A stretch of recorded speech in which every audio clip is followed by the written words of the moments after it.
Mr. Benotman, would you like to offer your perspective on this multifaceted problem as the President well described it? It's directed to the gentleman who asked about the efforts, and even some of Dr. George, what he said about the civil reaction.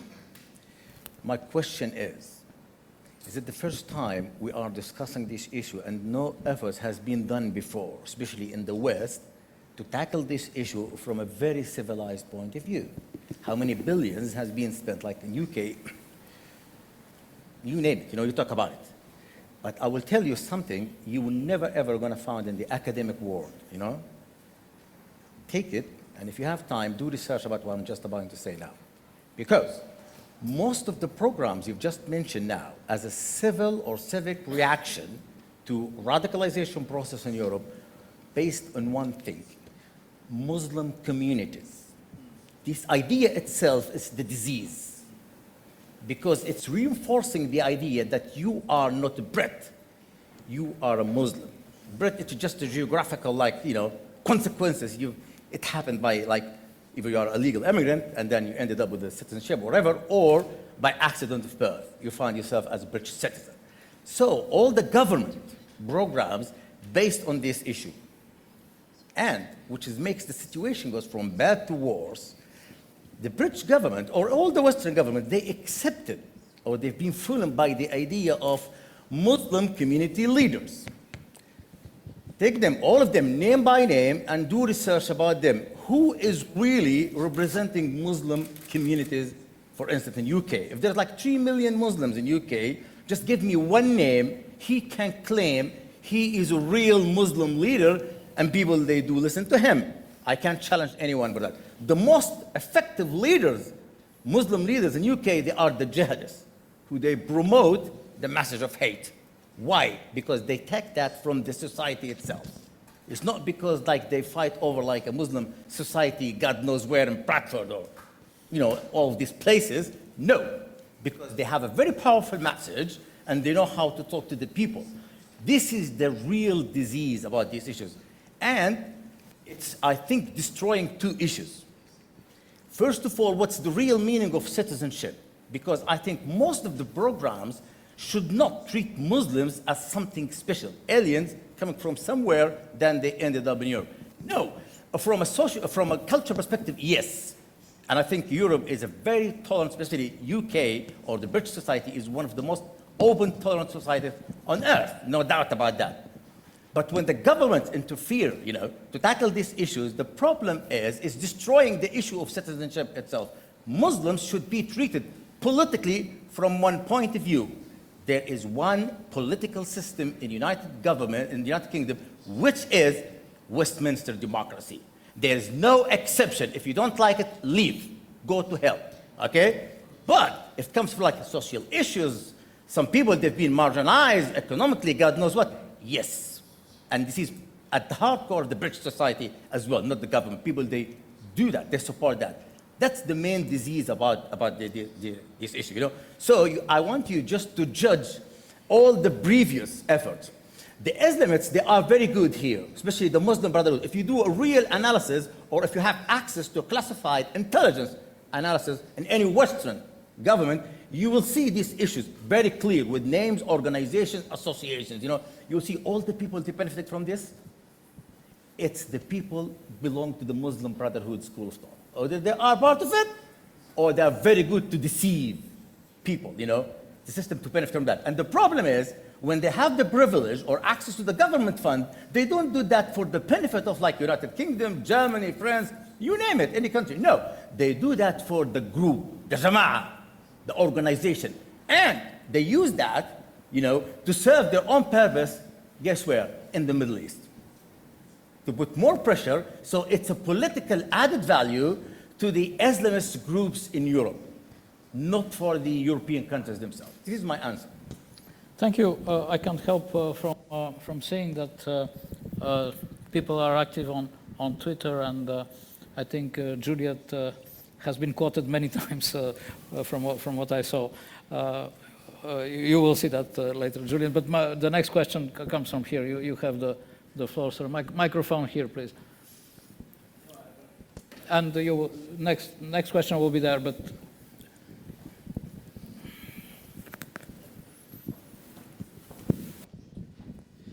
my name is Junaid Qureshi. I'm from Kashmir. I'm an analyst and a writer. My first question is to Dr. Bird. You said that NATO intervention or Western intervention at sometimes can invite terrorism or extremism.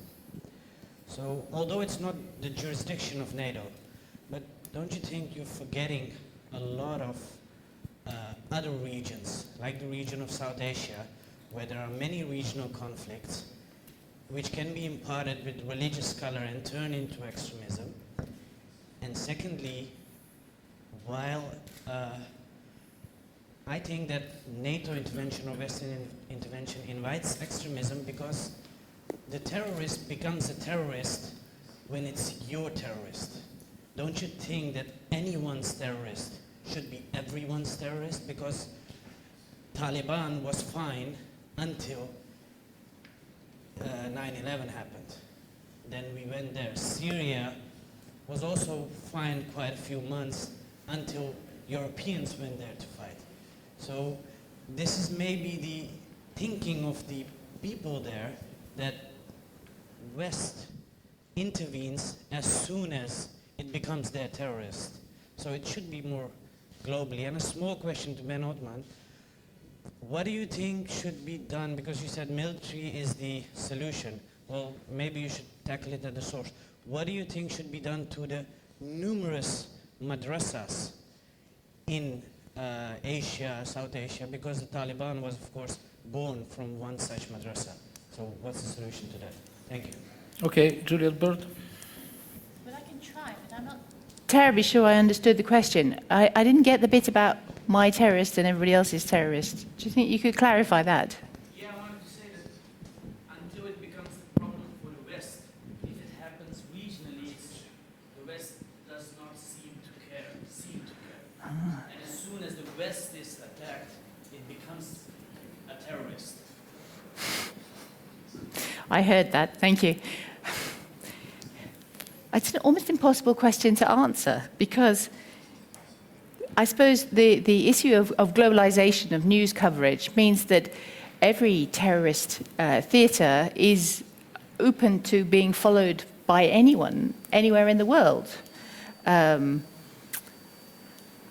People will have a point of view on groups that they are never going to interact with in countries they are never going to go to. So it's very difficult to say.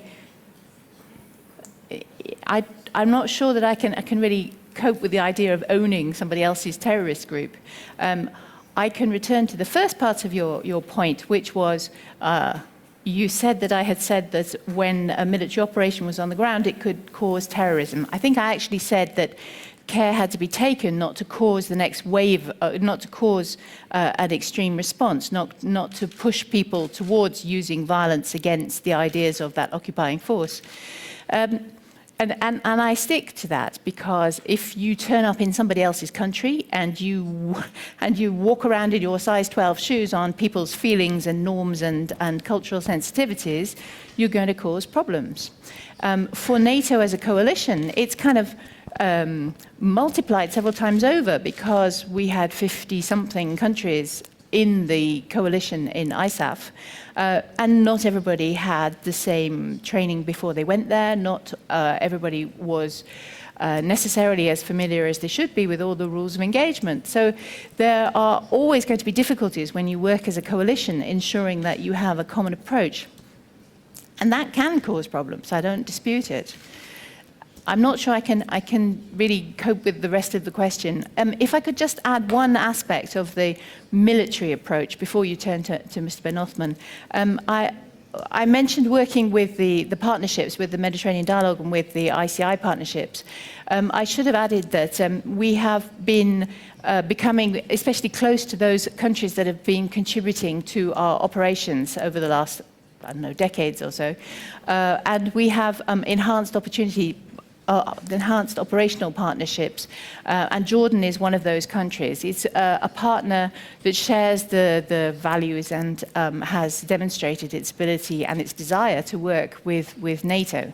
And we would like to make sure that as many countries as possible are able to take on the terrorist threat and be able to sort of rise to the challenge independently if possible, but in a way that they are able to absorb assistance if not. So I will stop there and pass the floor. Yeah, I will insist about the military solution. It's without a shadow of a doubt. But the point is, this world of CT, we talk about counter-terrorism here. We don't talk about other issues, you know. Countering terrorism, if we talk about other issues, then we have, you know, that everybody knows about that. When it comes to CT, the world is being divided two different categories. One of them we call practitioners, like myself. You go out there, you force yourself to get your hands dirty in the real world. Then the other part is the academics, research, presentations, other fancy things, you know. But they never, ever test the real world of countering terrorism. Trust me on this, okay? I'm telling you this because myself, I lost members of my family because of this, you know. And we will never, ever gonna give up. I promise, we will wipe them on the face of earth, no matter what kind of support they get, or in which agenda they manage really to squeeze themselves there, you know?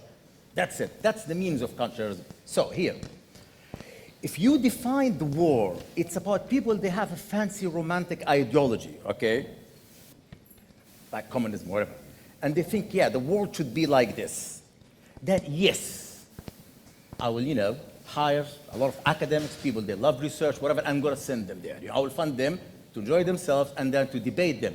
But the problem is, when you have tens of thousands, for heaven's sake, it's not the issue of all terrorism. You have tens of thousands, they control area, which I think double France maybe, between Syria and Iraq. They move people from one battlefield to another. Just ask any single general, you know, about these issues and ask for the explanation. How about the Battle of Mosul? How really managed to get there? Where the people they've been moved there, especially the ISIS. I know there's people from ex-Iraqi military, which is, they're not terrorists, they're nationalists. They were there, about 300 of them, and ISIS benefited from that, the Battle of Mosul. As a matter of fact, I know that, okay? But the problem is, where, like, the real power or, like, attacking force of ISIS being deployed around that region, and they are successfully, as if they, like, it's United States of America Army, you know? It's not a terrorist group. They move them from one place to another. You talk about hundreds and hundreds of kilometers with all their military equipments. That's the real world of counterterrorism. So do you think really you're going to deal with this issue about, you know, explain to them how democracy is good, right? Are we really going to talk to them about, like, women's rights? You need a military response to this thing. And that's why we have a coalition, like with about 60 countries, 8,000 sorties since the coalition has been established and now against, okay, what they call target has been identified, IS, 8,000. And you tell me, like, military is not the response. 8,000 sorties, NATO and some Arab allies.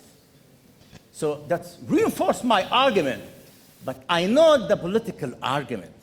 The problem, people, they do need to understand, it's different to talk about, like, German people or British people, and you talk to the Middle Eastern people when they are get killed every day there, okay? That's the real difference. When you talk to them, oh, no, so it's not a threat. Like ISIS now expanding in Libya, and they're controlling most of the oil fields now in the Midland in Libya, and it's reported all over the news. Just recently, 2 days ago, they managed to take, like, the very powerful and most important airfield in Sirte, which is used to be Gaddafi hometown. How are you going to respond to this? They're going from one stage to another strategically. You have to deal with this. It doesn't mean you need to ignore, like, the other issues like democracy, socio-economic issues, but without security and stability, there is no democracy. Because these guys, they are capable of jeopardizing the election process. That's exactly what's going on now in Libya, the democratic process, the political process, by their Kalashnikovs. And they will force the international community to find a place for them. That's the Libya scenario now we're dealing with. They've been identified by the whole world like they are illegitimate and they're being expired. But because they have Kalashnikovs, a coalition called Fajr Libya, with guns, some of them terrorists, not all of them, other of them, they're tribes and cities, they forced the international community to say, oh, you have to talk with them. Despite you have a parliament forced to go in other city, to assemble themselves there because of the force of a Kalashnikov, then they've been forced to talk to them and try to find a place for them despite the election and the political process. That's exactly what I'm trying to explain to people. You have to understand, and I think, if I'm right with my friend, Juliet, it's not about like a one place or a NATO-centric. I agree with you totally. If you send NATO troops, you have to be very, very careful because that's sometimes your enemy what they need. I'm sure, even Libya now, I'm sure they're waiting and they're brave every day if NATO decides to go to Libya. But what's the alternative? You have to support the Libyan army there. Yeah, but after I finish. But you know what? This is the options, but okay.